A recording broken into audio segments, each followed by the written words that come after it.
I'm back with my 1987 944 Turbo. I'm still working on wiring, but parts are coming in. I've got presents. What's in the box? So today's job, a starter wiring harness. This one is crusty, so stick around while I go over how to replace this fossilized part of the electrical system.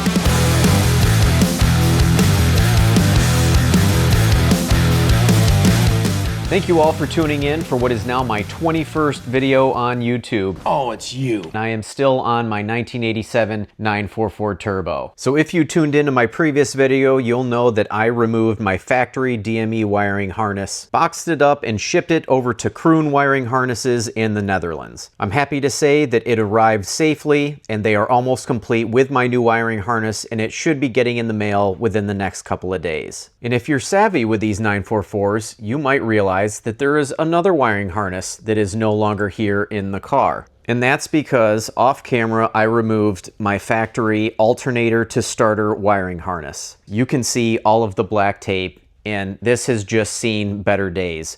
So since I'm already this far, I tapped even further into the while I was in there and decided to purchase a new one from 944 online. And I'm happy to say I've started to get some parts in. So in this video, I'm only going to be focusing on reinstalling the alternator to starter wiring harness. I have a feeling it's in this box right now.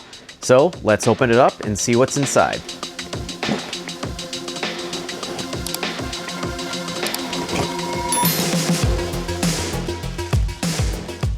Wow, what a difference. Brand spanking new wiring versus old crusty wiring.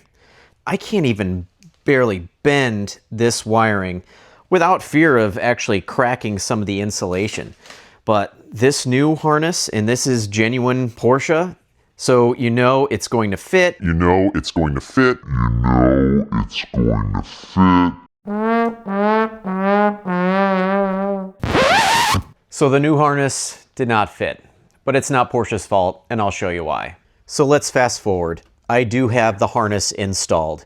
Here at the alternator, I have it connected to this bracket with these factory clips, and I temporarily installed my old AOS just to make sure that I had the cable routed correctly, including the part of the harness that attaches to the vehicle wiring harness. And a job that should have very much been plug and play was anything but. So to best explain why, I really need to talk about the routing of the harness itself. So let's start with the alternator. This is not a factory alternator. It is an aftermarket unit, and you can see here it is 200 amp. I installed this about 2 or 3 years ago because I have an updated stereo system with a couple of amplifiers. So I wanted to make sure that I could handle the additional load. However, it is the same exact size as the factory alternator. In here you'll see 2 leads that go to the back of the alternator. This is the power lead from the battery, and this is the harness that goes back to the starter. Now the lead from the battery and the harness that goes to the starter attach to the same stud on the back of the alternator with a 13mm nut. And there's also an exciter wire, which is that blue one there. That attaches to the back of the alternator on a stud with an 8mm nut. Now the battery lead obviously goes to the positive terminal on the battery. The harness routes over this bracket, up over the air oil separator, and down to the alternator. So let's get under the car and I'll show you why this was not plug and play. So here I am underneath the car, and just for reference purposes, that is the front of the car where my feet are, and here is the starter. So that harness goes from the alternator, goes over the top of the engine, over the air oil separator, and comes down and ends up here at the starter solenoid. And you can see everything looks normal. However, these are not the original connectors that came on these wires. And the reason for that was they were too long. And to explain that, we need to go back to the top side. So if you don't know that much about 944s, you may have looked at everything that I've shown you and said, what in the world is the problem? Man, do I sound like an idiot. But if you have a 944, especially a 944 Turbo, you may have noticed a couple of differences. The first, that this is not the factory turbo. This is the factory turbo on all 86s and 87s and most 1988 944 turbos. They came with what is known as the K26-6. This is the factory J-boot. This is what directs the air from the air box and the air fuel meter into the turbo. You can see that the J-boot fits the inlet of that turbo. This is an Evergreen Raptor X turbo. Nice. Instead of a K26.6, this is a K27.8. So both the cold side and the hot side are larger. And as you can see, the factory J-boot is too small to slide over that inlet on this turbo. Now you might think, well, what does that have to do with the alternator wiring harness? And that's because normally the power lead from the battery and the alternator wiring harness that goes to the starter enter behind the alternator from the top. Normally there is a hole in a rubber grommet here, and I have covered that hole with some black Gorilla Tape. Instead, I have the wiring coming in at an angle, and here's why.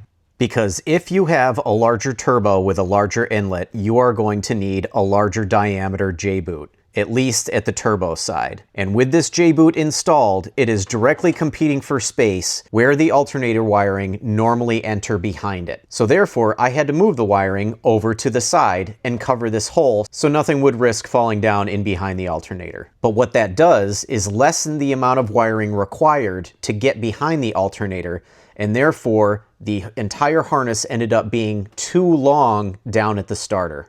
Now, I tried to reroute that wiring harness a whole bunch of different ways to try to get it to make sense where it wouldn't be a mess and it wouldn't be rubbing on anything, especially back behind the bell housing and down to the starter.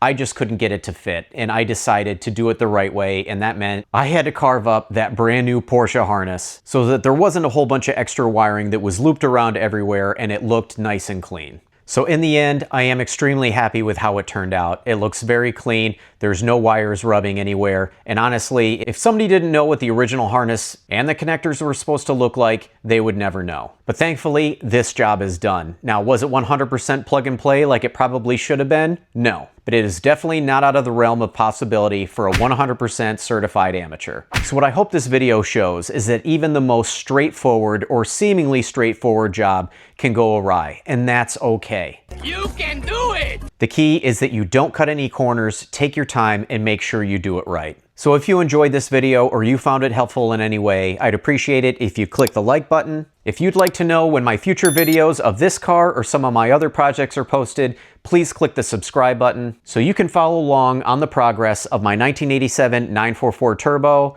which pretty soon that crew and harness will be in, and then I will be able to start reassembly. So thanks for sticking around, and I'll catch you on the next one.